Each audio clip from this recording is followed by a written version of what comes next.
सत श्री अकाल। एक बार फिर आप तमाम लोगों का स्वागत है क्राइम तक की कहानी की इस एपिसोड में। उम्मीद है पूरी फैमिली अच्छी होगी, अपना और अपनों का ख्याल रख रही होगी। दुनिया में किसी भी खूबसूरत जगह पर इससे ज़्यादा खौफनाक और डरावना बोर्ड शायद ही कहीं और होगा। एक ऐसा बोर्ड जिस पर जो कुछ लिखा है उसे पढ़ने के बाद किसी का भी कलेजा कांप जाए। लेकिन इस बोर्ड और इस बोर्ड पर लिखी इबारत के बारे में आपको बताऊं उससे पहले इस जगह के बारे में थोड़ी सी जानकारी दे दूं।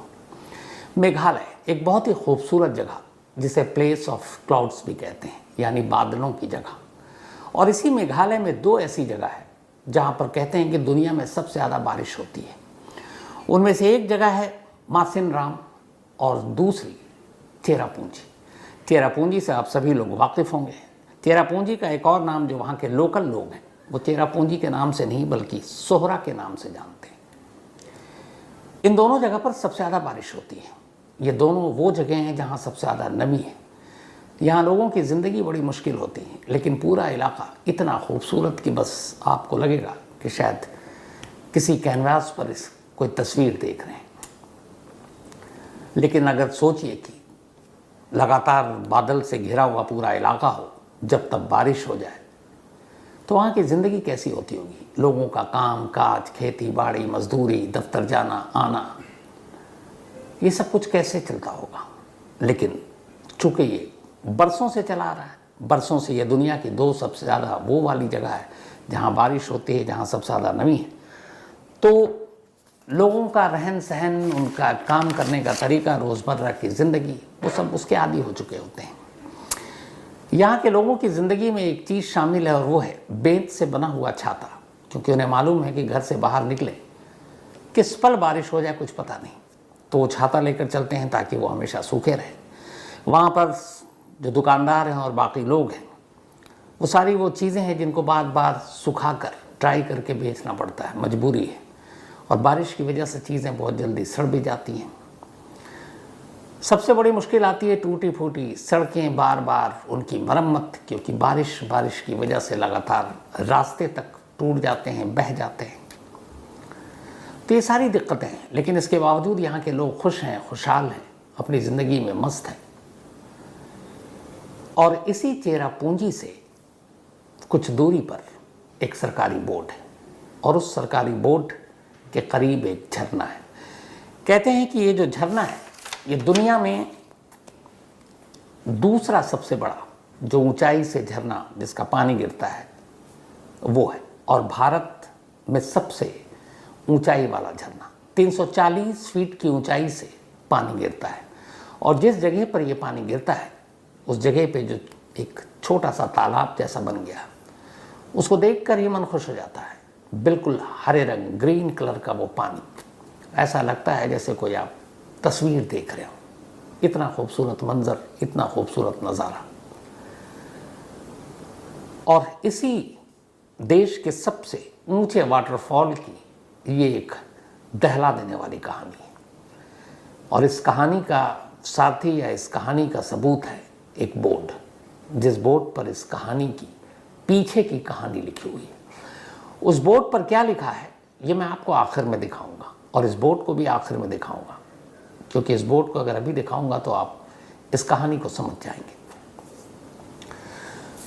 तो इसी चेरापूंजी में एक गांव है। इस गांव का नाम है रंगग्यरथे। रंगग्यरथे गांव इस वाटरफॉल के सबसे करीबी गांव में से एक गांव है। अब चेरापूंजी तक जाने के लिए ये मेघालय में चुके हैं, तो मेघालय से करीब 55 किलोमीटर दूर है।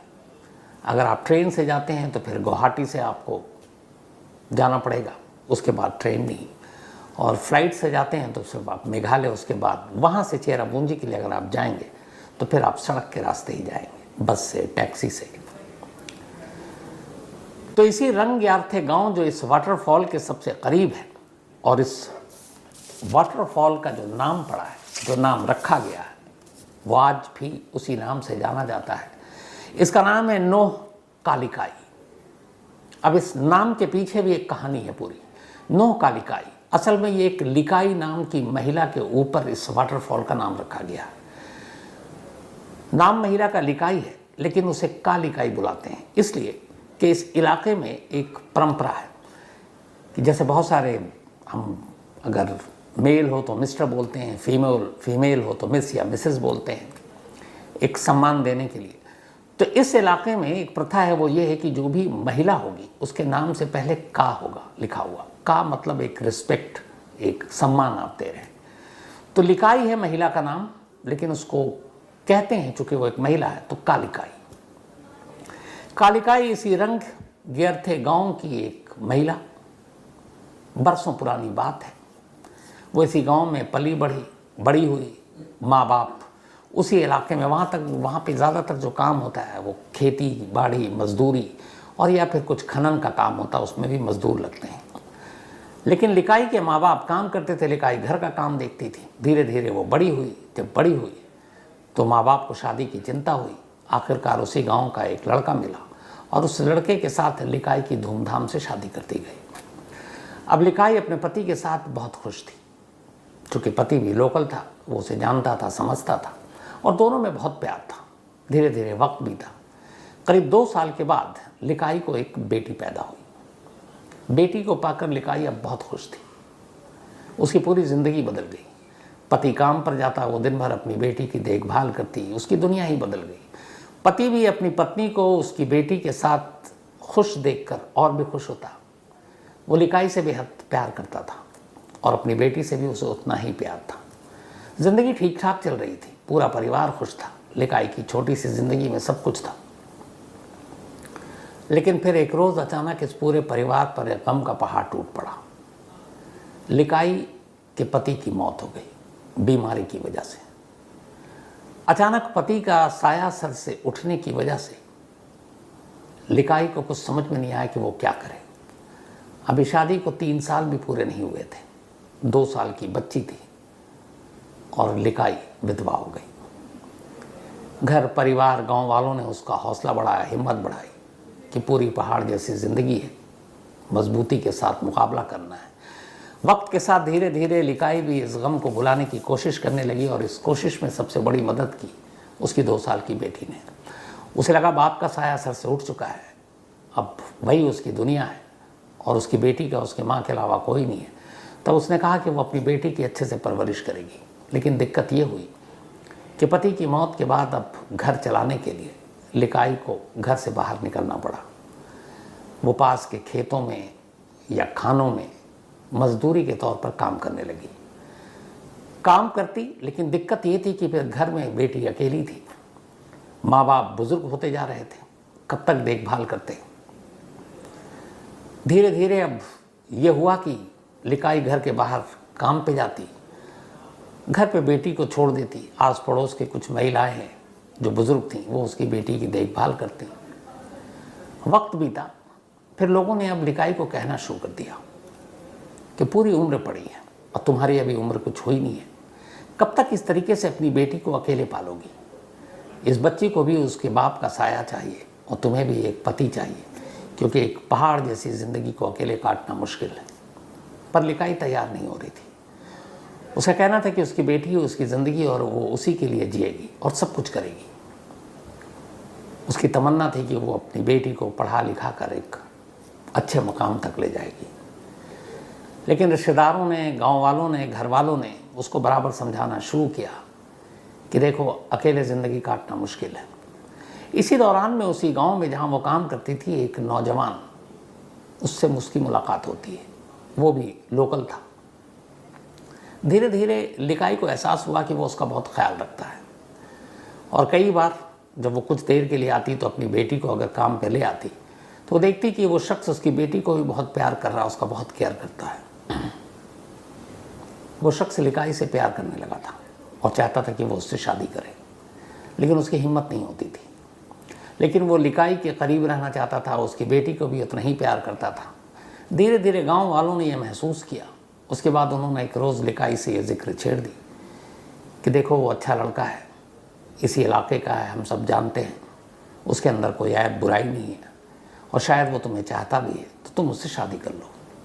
पहले तो लिकाई ने मना किया, लेकिन फिर धीरे धीरे देखा उसने कि वाकई वो उसका बहुत ख्याल रखता है और उसकी बेटी को भी बहुत प्यार करता है। लिकाई ने जब ये महसूस किया कि जो शख्स उसे इतना प्यार करता है और उसकी बेटी को भी उतना ही केयर करता है, प्यार करता है, तो इससे अच्छा और कोई इंसान होगा नहीं। उसे सिर्फ यही एक डर था कि कहीं अगर उसने शादी की और उसका पति कुछ ऐसा निकला या उसकी और औलाद हुई तो ये जो उसकी बेटी है इसके साथ गलत हो जाएगा, नाइंसाफ़ी होगी। इस डर ने उसको दूसरी शादी करने से रोक रखा था। लेकिन उस नौजवान से मुलाकात के बाद और गांव वालों की सलाह के बाद आखिरकार लिकाई तैयार हो गई और उसने तय किया कि वो उस नौजवान से शादी करेगी।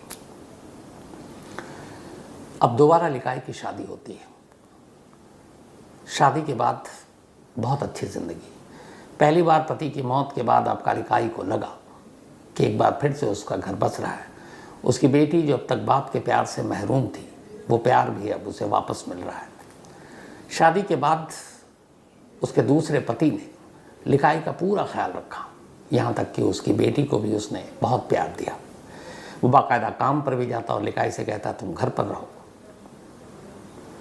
अब एक बार फिर से कालिकाई की ज़िंदगी खिल उठी थी। लेकिन कुछ ही महीने बीते, अचानक सब कुछ धीरे धीरे बदलना शुरू हो गया। कालिकाई के दूसरे पति को ये लगा कि वो अपनी बेटी से जितना प्यार करती है उतना प्यार वो उससे नहीं करती। और ये उसका जो दूसरा पति था ये सचमुच कालिकाई से बहुत प्यार करता था। लेकिन धीरे धीरे इस बेटी की मोहब्बत को जब उसने देखा तो उसके दिल में ये बात खटकने लगी और उसे लगा कि कालिकाई शायद उससे उतना प्यार नहीं करती जितनी अपनी बेटी से करती है। फिर धीरे धीरे उसके मन में ख्याल आया कि अगर उसकी बेटी ना हो तो शायद पूरी तरीके से कालिकाई सिर्फ उससे प्यार करे। कई बार ऐसा होता, वो घर आता तो देखता कि वो बेटी के साथ ही लगी हुई है, तो उसे लगता कि उसकी पत्नी उसकी तरफ ध्यान भी नहीं दे रही, उसका ध्यान भी नहीं रख रही है। तो ये बात धीरे धीरे उसे चुभने लगी और अब वो शख्स जो कालिकाई को बेइंतहा और उसकी बेटी को शादी से पहले बहुत प्यार करता था, अब उसका नज़रिया कालिकाई की बेटी को लेकर बदलने लगा। अब वो उसकी बेटी को अपना दुश्मन मानने लगा। उसे लगा कि अगर घर में ये ना हो तो शायद उसकी ज़िंदगी ज़्यादा अच्छी होगी। इस बदलाव से कालिकाई बुरी तरह से बेखबर थी। फिर धीरे धीरे वक्त बीता। इन चीज़ों ने उसे इतना परेशान कर दिया, उसके पति ने, कि वो कई बार काम पर जाता नहीं जाता। घर चलाना मुश्किल था क्योंकि वहाँ पे आप दिहाड़ी मजदूर के तौर पे काम करते हैं, रोज़ाना पैसा मिलता है, आप रोज़ाना एक तरह से कुआं खोदते हैं, पानी पीते हैं। तो मजबूरन अपने पति के इस बर्ताव को देखते हुए कालिकाई को एक बार फिर से घर से बाहर निकलना पड़ा। वो कई बार पति को समझाती लेकिन पति उसको झिड़क देता क्योंकि उसके मन में कुछ और था। तो अब कालिकाई एक बार फिर से पति के रहते हुए खेतों पर, खानों में जाकर मजदूरी कर रही है।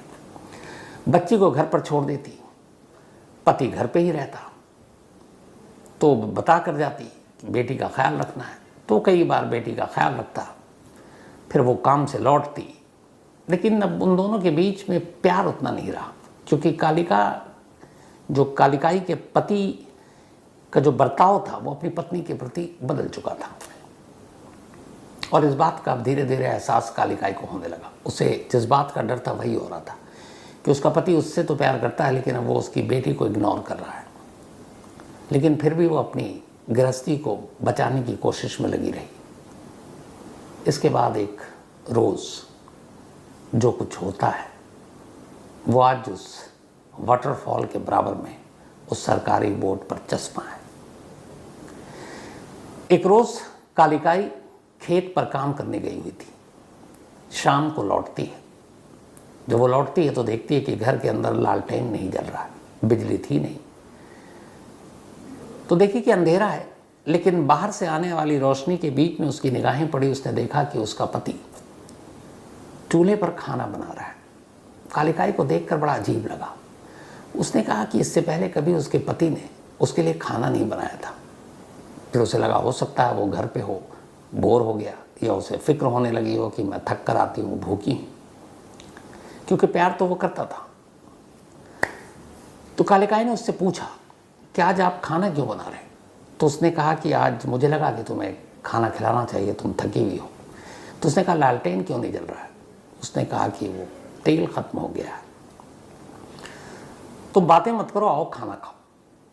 उसके बाद कालिकाई को उसने बिठाया बर्तन आगे किया और ख़ुद खाना परोसा, चावल और नॉनवेज। बैठकर कालिकाई और उसके पति दोनों ने खाना खाया। कालिकाई को खाना खाने के बाद रात को हमेशा सुपारी खाने की आदत थी, जो सुपारी पान के साथ जो खाते हैं। और आपने देखा होगा कि जिन लोगों को आदत है या पान की दुकान पे जो सुपारी काटते हैं, वो एक काटने वाला वो होता है, एक छोटी सी मशीन होती है जिसके बीच में आप सुपारी रखते हैं और कट से वो कट जाता है और छोटे छोटे होते हैं और फिर आप खाते हैं। कई पान के साथ खाते हैं, कई वैसे ही खाते हैं। तो कालिकाई को आदत थी रात को सुपारी खाने की। उसने खाना खा लिया। खाना खाने के बाद अब वो सुपारी खाने के लिए अपने उस डब्बे को ढूंढने लगी जिसमें सुपारी और वो कटर दोनों होता था। अंधेरा था। धीरे धीरे अंधेरे में हाथ हिलाते वो गई उस कमरे में जहाँ उसने वो रखा था। जब वो उठाने लगी तो उसे एहसास हुआ कि इसके पैरों के नीचे कुछ गीला गीला सा है, पर अंधेरे में कुछ दिखाई नहीं दिया। वो डब्बा लेकर बाहर आ गई घर के, क्योंकि अंधेरे में सुपारी काट नहीं सकती थी। बाहर आई तो बाहर थोड़ी सी एक तो चांद की रोशनी और थोड़ी घर के मुकाबले बाहर ज़्यादा रोशनी थी। बाहर आने के बाद अब वो डब्बा खोलती है। डब्बा खोलने के बाद एक सुपारी टटोल कर उठाती है। अब थोड़ी सी रोशनी थी। उसके बाद वो कटर उठाती है जिससे सुपारी को उसको काटना था। जैसे ही वो उस कटर को उठाती है उसे एहसास होता है कि इस कटर के बीच में कुछ फंसा हुआ है। अब वो बहुत ध्यान से देखती है। बाहर की रोशनी में जो पहली नज़र उसकी उस कटर पर पड़ी, उसे देखकर वो लगभग पागल सी हो गई। उस सुपारी कटर के बीच में एक इंसान की उंगली फंसी हुई थी, बहुत छोटी सी। बहुत ध्यान से उसने उस उंगली को देखा और उंगली को देखते हुए पहचान गई कि ये उंगली उसकी बेटी की। अब अचानक उस उंगली को देखकर उसका पहचानना और फिर उसके अचानक ये सारी बातें याद की, आज उसके पति ने उसके लिए खाना क्यों बनाया और आज कोई सब्जी नहीं, बाकी कुछ नहीं, उसने मुझे नॉनवेज खिलाया। अब उसे एहसास हो रहा है कि ये सब क्या था। तब तक उसने फिर से लालटेन उठाया, उसमें तेल भी था, पति ने झूठ बोला था। उस लालटेन को जलाकर वो नीचे अंदर आती है कमरे में, देखती है जहाँ से उसने ये बॉक्स उठाया था वहाँ पर नीचे जो गीला गीला था वो लाल रंग का खून था। वो अपने पति से पूछती है बेटी कहाँ है, क्योंकि जब वो आई थी तब उसने पूछा। और कई बार ऐसा होता था कि बेटी पड़ोस में किसी महिला के पास होती थी देखभाल के लिए शुरू से। आने के बाद भी कालिकाई ने पूछा था बेटी कहाँ है, उसने कहा पड़ोस में। अब जब ये सारी चीज़ें हो गई तो वो दोबारा पूछती है बेटी कहाँ है। पति अब चुप है। वो फिर से एकदम चीखते हुए पूछती है बेटी कहाँ है। वो फिर चुप। फिर पूछती है कि तुमने आज मुझे क्या खिलाया, क्या बनाया। पति चुप। उसकी इस चुप्पी से कालिकाई सब कुछ समझ जाती है। अब वो वहीं पे चीखती है और चीखते हुए बदहवास दौड़ती जाती है। उसके अंदर एक सिहरन सी थी, सोच अजीब सी थी। एक माँ ये सोच रही थी कि अभी कुछ मिनट पहले उसने खाना खाया और उसे पता है उसने क्या खाया। वो उंगली उस बात की गवाही दे रहे थे। ये बात उससे बर्दाश्त नहीं हो पाई, शायद किसी से ना हो। वो चीखती चिल्लाती बदहवास पागलों की तरह दौड़ती गई। किसी से कुछ नहीं, बस रो रही है, चीख रही है और दौड़ रही है। बेइंतहा दौड़ रही है, किस तरफ दौड़ रही है उसे भी पता नहीं। दौड़ते दौड़ते जब उसके कदम रुकते हैं, वो इसलिए रुकते हैं कि उसके बाद वहाँ से कोई रास्ता नहीं था। वो उसी झरने के किनारे पहाड़ी पर जाकर रुकती है। दौड़ना भी चाहती थी लेकिन आगे रास्ता नहीं था। अब वो झरने के करीब रुकती है, अब भी रो रही है पागलों की तरह। फिर नीचे की तरफ देखती है, कुछ गहराई नजर नहीं क्योंकि रात का वक्त है। लेकिन वो अपने जिस्म अपने आप से छुटकारा पाना चाहती थी, क्योंकि जो कुछ वो सोच रही थी उसको सोचने के बाद शायद कोई भी माँ होश में भी ना रहे। बदहवास रोती चीखती पागलों की तरह वो उसी झरने से नीचे कूद जाती है। उसके कूदने के बाद में धीरे धीरे इस रात की कहानी गांव के लोगों तक पहुंचती है। बेटी गायब थी। फिर पूछा जाता है, फिर उसके पति को पकड़ा जाता है। फिर वो बताता है कि उसने अपने बेटी को मार डाला था। उसका सर और बाकी जिसमें के बहुत सारे अंग उसने ले जाकर नदी में फेंक दिए थे और बाकी चीज़ों को उसने बनाया था। जब ये कहानी धीरे धीरे पूरे गांव और इलाके तक, पुलिस प्रशासन तक पहुंची, उसके बाद से ही ये जो झरना है, इस झरने के बाद और पास में एक सरकारी बोर्ड लगाया गया। ये जो बोर्ड आप देख रहे हैं, ये वही बोर्ड है, ये गवर्नमेंट का बोर्ड है। देश के सबसे ऊंचे झरने यानी नोह कालिकाई फॉल के बराबर में ये बोर्ड है। बोर्ड इंग्लिश में है और इस बोर्ड पे जो कुछ लिखा है वो ये है कि एक युवा महिला जिसका नाम कालिकाई है, उसकी पहली शादी से एक बेटी थी। उसने दूसरी बार शादी की है। उसके पति को सौतेली बेटी से नफरत थी। एक दिन खेत में काम करने के बाद जब वो घर लौटी तो ये देखकर हैरान रह गई कि उसके पति ने शाम का भोजन या खाना तैयार किया था और उसकी सेवा भी की। कालिकाई ने बिना किसी शक के खाना खाया। बाद में उसे सुपारी की टोकरी में अपनी बेटी की उंगलियां मिली। दुख और पछतावे से परेशान होकर वो पास की चट्टानों की ओर भागी और झरने से लगी खाई में खुद को फेंक दिया। तभी से नोह कालिकाई के नाम से ये झरना जाना जाता है, जिसका मतलब है लाइका की छलांग।